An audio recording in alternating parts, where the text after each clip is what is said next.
Hi guys! Ito nga pala yung ingredients natin. Gumamit ako ng Nestle cream, onion, garlic, saka mga mixed veggies, chicken, butter, black pepper, and salt, and magic sarap.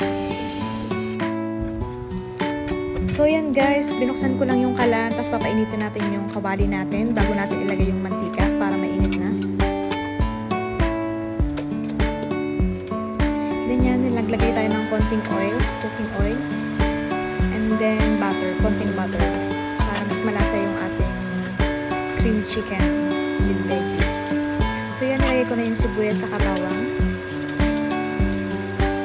And medyo toasted natin ng konting-konti lang. Yan, hirapan ako dyan kasi nga gumagalaw-galaw yung lutuan. So inayos ko. So yan, medyo toasted na. Pwede na natin ilagay yung ating chicken. Mas preferred yung chicken na breast chicken. Pero dyan mix kasi yung hinalo ko. Depende po sa inyo kung ano po yung gusto nyo. Tapos yun, nalagyan natin ng nor chicken, paminta, saka konting salt.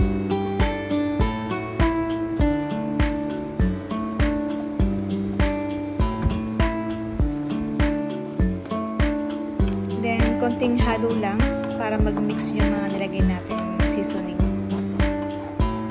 Hayaan na lang natin siya.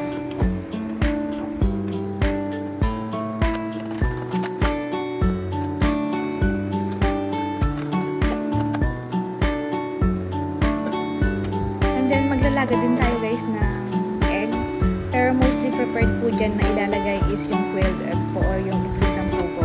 Pero wala po tayo, no? So yung normal egg lang po yung ilalagay natin. Ilalaga lang po natin siya na medyo luto. Kapag luto na po yung chicken natin, mga after 10 minutes, pwede na po natin ilagay yung carrots natin, yung hiniwa nating carrots. So yan po mga veggies na yan, hiniwa-hiwa ko po yan kagabi. Pero may nabibili po siyang mixed veggies na frozen. Pero yan po yung ginawa ko. Fresh po yung nilagay ko. Kaya mano-mano po yung paghiwa natin. So inuna ko po yung carrots kasi medyo matigas yung carrots natin. So, after mga 5 to 10 minutes po, pwede na po natin ilagay yung next na gulay. Ayan, konting halo lang. Nilagyan ko rin po siya ng konting water. And then, ilalagay na po natin yung the rest. Yung beans natin, lalagay na natin kasi medyo matigas din yun. Then, the last po is yung corn natin, yung beans, the green peas po, and then yung broccoli. Mostly wala po siyang kasamang broccoli. Ano ko lang yun? Nilagyan ko lang. Nilagyan ko lang siya ng broccoli para dagdag ganda po. Para mas masarap siya. And then yan po, mix lang po natin siya. Tapos nilagyan ko siya ng dagdag na konting salt. Depende po sa panlasa nyo. Then takpan lang natin. And then after 5 minutes, pwede natin ilagay yung the rest ng mga gulay. Like nung corn, nung green peas, at nung broccoli. Kasi sila yung medyo malalambot. Yan, then mix lang natin.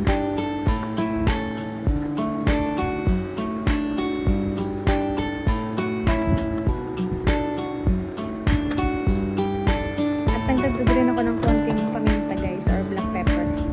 Tapos naglagay ako ng konting water and then tinakpan ko ulit, siguro 5 minutes para maluto yung gulay.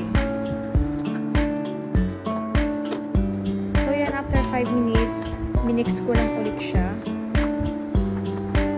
para maluto lahat ng gulay.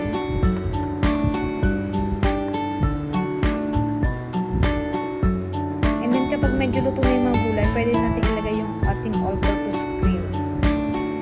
And pwede rin kayong gumamit ng gata, depende. Pero mostly po ginagamit ko is yung all-purpose cream. Doon po ako sanay. Ayan, tas konting mix lang din. Takpan po ulit natin after. Then, after 5 to 10 minutes, pwede na po or luto na po yung ating chicken, cream chicken with veggies. Nagdagdag lang na ito ng konting salt. Depende po. Kasi konti lang nilagay ko. Tapos yan, takpan ulit after 5 minutes. And then yan, after 5 minutes, okay na po siya. Konting halo lang. Then, okay na po yung ating niluluto or yung ating creamy chicken with veggies, mixed veggies. So, ayan na po. Ang sarap-sarap tingnan. Actually, masarap po siya. I-try nyo po siya. Hindi po kayo magsisisi. So, yan. Thank you for watching, guys. I hope nag-enjoy kayo.